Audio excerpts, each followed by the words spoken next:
రావడం జరిగింది. మరి చాలామంది నెగెటివ్ గూడా అనుకుంటున్నారు. మరి ఏంటో తెలుసుకునే ప్రయత్నం చేద్దాం. శేఖర్ భాష గారు hi. Hi! Hi Rachana. How are you? Fine. ఎలా ఉన్నారు? చాలా రోజుల తర్వాత. యాహ్! ఓకే.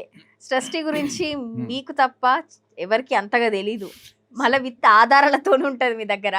సో, మరి స్ట్రెస్‌టీ బిగ్ బాస్‌కి ఎళ్ళడం కరెక్టా? రాంగా? రాంగ్. ఎందుకు రాంగ్ అని మీరనుకుంటున్నారు? సరే ఒకటి పోక్సోకి సంబంధించి అది ఆవిడ చేసింది తప్పా? రైటా?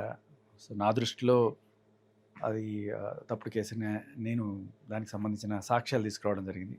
బట్ సరే అది కోర్ట్‌లో తేలేదు కాబట్టి పక్కన పెట్టేద్దాం. గాంధీ, నెహ్రూని బాస్టర్డ్స్ అని తిట్టు పోస్ట్ పెట్టింది.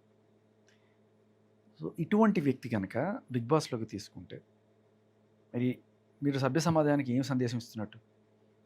ఇటువంటి మీరు తిట్టండి స్వాతంత్ర పోరాట యోధుల్ని, మంచి చేసిన వాళ్ళని. మీరు బూతులు తిడితే ఏదో రకంగా కాంట్రవర్సీలోకి వెళ్తే బిగ్ బాస్‌లోకి రావచ్చని. ఆ విధంగా అంటారు. తప్పు కదా! సరే దారిలో పోయే వాళ్ళని వీళ్ళని తిట్టుకోవడం జాతిపిత గాంధీ గారిని పట్టుకొని నీ వల్లే దేశం ఇట్లా ఏడిసింది. అది కూడా ఓకే. బట్ ఆయన తల్లిని తిట్టడం బాస్టర్డ్ అనేది ఎంత తప్పు. సరే మేబీ అది బిగ్ బాస్ వాళ్ళు చూడలేదా? బిగ్ బాస్ తప్పు చేశారంటారా? చూ మేబీ తెలిసి చేసుంటే తప్పు, తెలియక చేస్తే పొరపాటు. బట్ ఈవిడ లోపలికెళ్ళిన తర్వాత బిగ్ బాస్‌కి వినపడేట్టు చప్పుడైతే గట్టిగా కొంతమంది చేశారు.